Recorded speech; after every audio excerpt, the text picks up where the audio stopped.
एक लड़की ने शहर के जाने माने एक डॉक्टर को फ़ोन किया।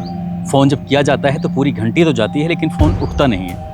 लड़की लगभग 10 मिनट तक इंतज़ार करती है। इंतज़ार करने के बाद एक बार फिर से कोशिश करती है, लेकिन दूसरी बार भी जब फ़ोन नहीं उठता तो थोड़ा परेशान हो जाती है। लेकिन अब उसके जो सब्र था वो धीरे धीरे ख़त्म हो रहा था।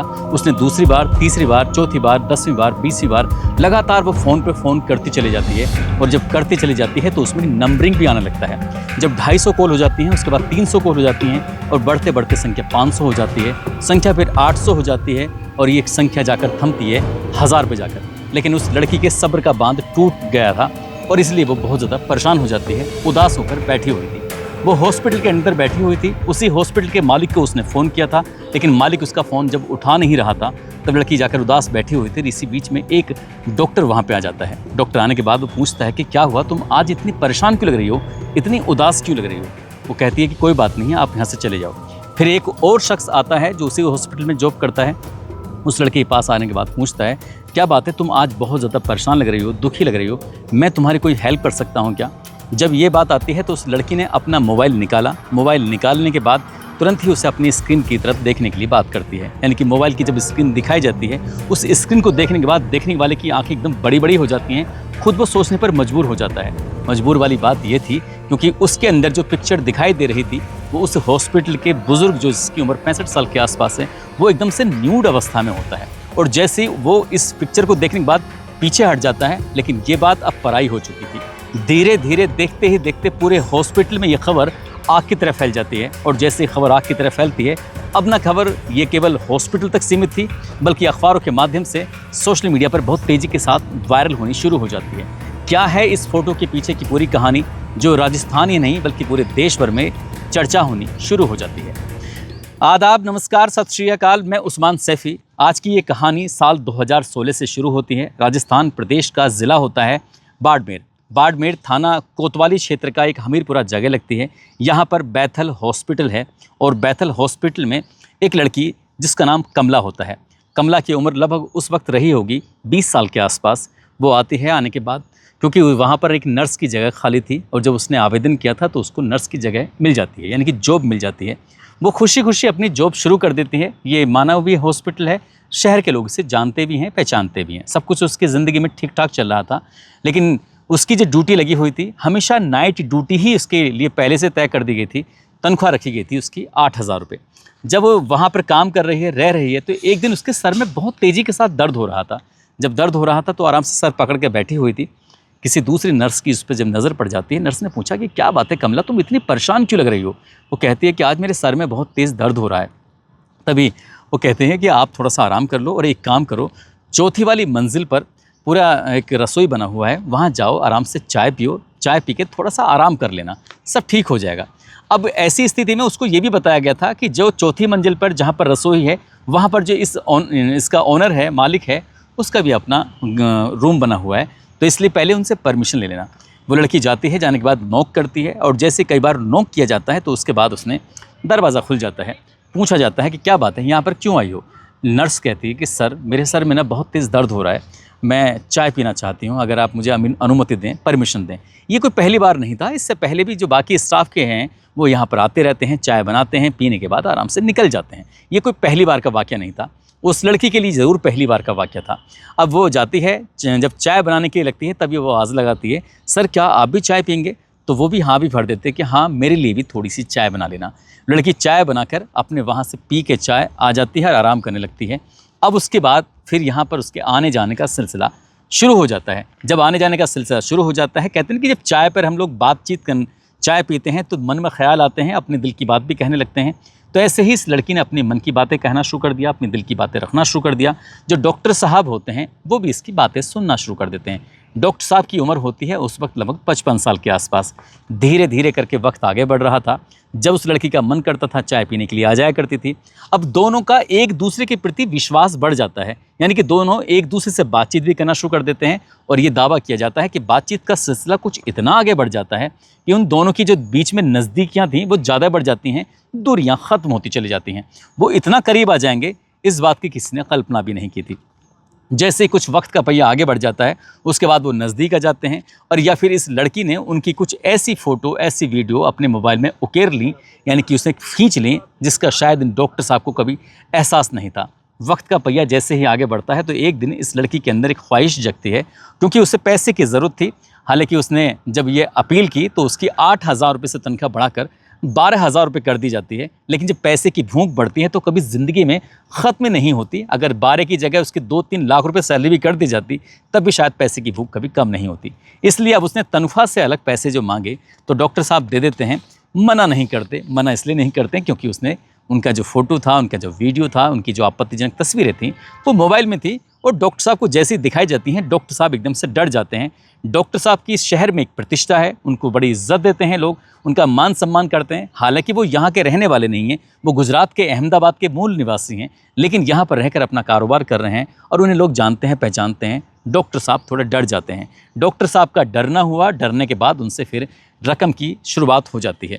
कभी 1000, कभी 10,000, कभी 50,000, कभी 1 लाख। संख्या इस तरह से बढ़ती चली जाती है और ऐसा वक्त आगे बढ़ जाता है। एक दिन डॉक्टर साहब आराम से बैठे हुए थे और बैठे बैठे डॉक्टर साहब के दिमाग में ख्याल आता है कि देखूं तो सही मैंने आज तक उसको कितना रुपया दिया है। जब डॉक्टर साहब ने हिसाब किताब लगाया तो उस अपने ही हॉस्पिटल का जो खाता था, उस खाते से उसके मोबाइल में ऑनलाइन जो ट्रांसफ़र किए थे उसके बैंक खाते में, तो संख्या रकम की हो जाती है 35 लाख रुपए के आसपास। और वैसे जो चेक के माध्यम से हो या फिर नगद हो या अन्य किसी के माध्यम से पैसे दिए गए हों, वो संख्या हो जाती है 1 करोड़ करीब 15 लाख रुपए के आसपास। यानी कि उस नर्स ने इस डॉक्टर से अब तक करीब 2 करोड़ रुपए की रकम अपने पास रख ली थी, ले ली थी। और डॉक्टर साहब प्रतिष्ठा के चलते समाज में कहीं बुराई ना हो जाए, समाज में कहीं बात ना निकल जाए, उनकी जो ज़िंदगी भर तक की जो इतनी बेहतरीन इमेज बनाई है वो कहीं ख़राब ना हो जाए, तो डॉक्टर साहब कुछ कर नहीं पाते हैं और धीरे धीरे करके रकम देते चले जाते हैं। हॉस्पिटल के अंदर जितने भी सीसीटीवी कैमरे लगे हुए हैं, अब सीसीटीवी कैमरों का जो पासवर्ड होता है जिसको मोबाइल में हम एक्सेस ले लेते हैं, देखते रहते हैं, उस नर्स ने उसका एक्सेस भी अपने पास ले लिया। यही नहीं, उसने डॉक्टर को एक मोबाइल दिया, एक सिम कार्ड लेके दिया, कहा कि मैं जब भी कभी फ़ोन करूँगी मेरी पहली बार में घंटी में उठा लेना, अगर तुमने फ़ोन नहीं उठाया तो सही नहीं होगा। अब उसने एक तरह से, जैसे होता है कि डिजिटल अरेस्ट कर लेते हैं, उसने डॉक्टर साहब को कुछ इसी तरह से डिजिटल अरेस्ट कर लिया था। जैसा वो डॉक्टर साहब से कहती थी, डॉक्टर साहब को वैसा ही मानना पड़ता था। एक बार डॉक्टर साहब अपने परिवार के पास गए हुए थे और जब वहाँ जाकर अपना परिवार के बीच में बैठे हुए थे, इसी बीच में नर्स का फ़ोन आ जाता है। पहली बार में फ़ोन आता है, दूसरी बार आता है, तीसरी बार आता है। रिश्ते से करते 1000 बार ट्राई किया गया था, लेकिन डॉक्टर साहब ने उसका फ़ोन जब नहीं उठाया तो लड़की को इतना ज़्यादा गुस्सा आ जाता है, वो हॉस्पिटल में उनकी तस्वीरों को लीक कर देती है, दिखा देती है। और ये बात जब डॉक्टर साहब को पता चलती है तो डॉक्टर साहब के भी सब्र का बांध टूट जाता है। डॉक्टर साहब नज़दीकी पुलिस स्टेशन में जाते हैं। 400 किलोमीटर का जो सफ़र था वो बहुत जल्दी तय करते हैं, सीधा अपने शहर यानी कि बाड़मेर में आते हैं। आने के बाद शहर की कोतवाली में जाते हैं, वहाँ जाने के बाद एक FIR दर्ज कराते हैं और कुछ सबूत भी देते हैं। सबूत की अगर हम बात करें कि उसकी शुरुआत से तनख्वाह 12,000 भी होती तो उसमें 12,96,000 रुपये के आसपास उसके खाते में जाने चाहिए थे, लेकिन यहाँ जो रकम है वो 35 लाख से ज़्यादा की रकम उसके ऑनलाइन खाते में गई थी। इससे तो अंदाज़ा लग ही जाता है कि डॉक्टर साहब के साथ ज़रूर कुछ ना कुछ छल हुआ है। FIR दर्ज कर ली जाती है। उस नर्स के घर की जब तलाशी ली जाती है तो 2 घंटे तक उसके घर के सर्च अभियान चलाया जाता है। उसके घर में जितने भी गैजेट्स होते हैं, चाहे वो मोबाइल हो या फिर उसका लैपटॉप हो या फिर वो कोई अन्य साधन हो, सबके सब कब्जे में ले ली जाते हैं, क्योंकि ऐसा दावा किया जाता है कि डॉक्टर साहब की जो तस्वीरें उसने एक पेन ड्राइव में अपने सेव कर ली थी। अब पुलिस को यहाँ से कुछ सबूत तो हासिल हो जाते हैं। सबूत हासिल होने की वजह से पुलिस ने आखिरकार उस महिला को अपने कब्जे में लेकर उससे पूछताछ की। पूछताछ करने के बाद 22 जुलाई 2026 को गिरफ्तार करने के बाद उसको जोधपुर की जेल में भेज दिया। अगले ही दिन 23 जुलाई 2026 को जब खबर अखबारों में प्रकाशित होती है, सोशल मीडिया के अलग अलग प्लेटफॉर्म पर डॉक्टर साहब की कहानी जब तैरने लगती है कि एक नर्स ने जॉब हासिल करने के लिए उसके बाद फिर वहाँ चाय पिलाने के बहाने किस तरह से एक डॉक्टर के साथ छल किया, उन्हें ब्लैकमेल करते रही, उनको डिजिटल एक तरह से अरेस्ट कर लिया और उनसे थोड़े बहुत नहीं 2 करोड़ रुपए के आसपास उसने उनसे ले लिए। यानी कि अब वो महिला जो होती है वो करोड़पति हो जाती है। जब मीडिया उसके सामने जाती है, मीडिया उससे बातचीत करती है, मीडिया ने उससे सवाल किया कि आखिरकार तुमने ऐसा क्यों किया, तो वो साफ साफ कहने लगते हैं कि मैंने ऐसा कुछ नहीं किया है, मुझे फंसाने की कोशिश की जा रही है। और वो दावा भी करते हैं, यानी कि मीडिया में भी दावा किया जाता है कि ये डॉक्टर साहब ने अब तक करीब 100 महिलाओं से इस तरह से नज़दीकियाँ बनाई हैं, उसका भंडा ना फूट जाए, इसलिए शायद उसने इस तरह का आरोप लगाया। हालांकि अभी पुलिस की जांच का ये विषय बना हुआ है, पुलिस इसमें हर एक पहलू की जांच पड़ताल कर रही है। लेकिन सवाल यही है कि जब डॉक्टर साहब के साथ पहली बार ये घटना हुई थी, डॉक्टर साहब को ब्लैकमेल किया जा रहा था इतने रुपए देने के बाद, और शहर में फिर भी बदनामी हुई। न केवल शहर में बदनामी हुई बल्कि अखबारों के माध्यम से पूरे समाज में बदनामी हो गई है। अगर वो पहली बार में ही कदम उठा लेते तो कितना सही था, ये भी दावा किया जाता है। कहीं ना कहीं डॉक्टर साहब इसलिए चुप थे क्योंकि शायद उनकी भी कहीं ना कहीं मंशा रही होगी। अब जो भी कुछ रहा होगा सो रहा होगा, लेकिन पुलिस इसके हर एक पहलू की जांच पड़ताल कर रही है और डॉक्टर के लिए इंसाफ दिलाने की बात कर रही है। दोस्तों, इस पूरे घटनाक्रम को सुनाने का उद्देश्य किसी को परेशान करना नहीं है, किसी का दिल दुखाना नहीं है, बल्कि आपको जागरूक करना है, आपको सचेत करना है। यदि आपके किसी के साथ भी इस तरह की कोई वारदात होती है, इस तरह की कोई घटना होती है, अगर आप पहली बार में शांत रहते हैं तो देख लीजिएगा आपके साथ ये फिर बार बार होता चला जाएगा। यदि आपने पहली बार में इसका पुरजोर तरीके से विरोध किया तो शायद ऐसी कोई घटना होगी ही नहीं। हालांकि डॉक्टर साहब को चाय पीने की आदत पड़ गई होगी और डॉक्टर साहब उसके करीब ज़्यादा चले गए होंगे, इसलिए डॉक्टर साहब की भी कहीं ना कहीं कुछ ना कुछ तो मंशा रही होगी। इसलिए खाली नर्स को ही दोषी ठहराना पूरी तरह से वो भी कहीं ना कहीं गलती होगा। जाते जाते मुजाहिद खान हैं जो कि बदायूं के रहने वाले हैं। आज इनकी पत्नी है जिनका नाम अर्शी है। अर्शी का जन्मदिन है। अर्शी को जन्मदिन की ढेरों सारी शुभकामनाएं, बहुत बहुत मुबारकबाद। और मुजफ्फरनगर के रहने वाले हैं रशीद खान, आज इनका भी जन्मदिन है। रशीद खान को भी जन्मदिन की ढेरों सारी शुभकामनाएं, बहुत बहुत मुबारकबाद।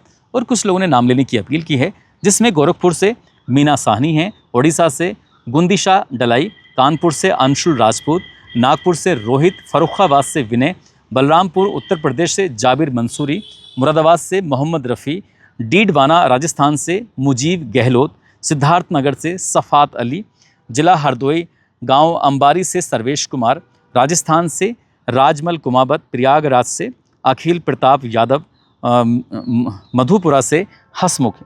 आप सब लोग अपना ख्याल रखें, सुरक्षित रहें। जय हिंद, जय भारत।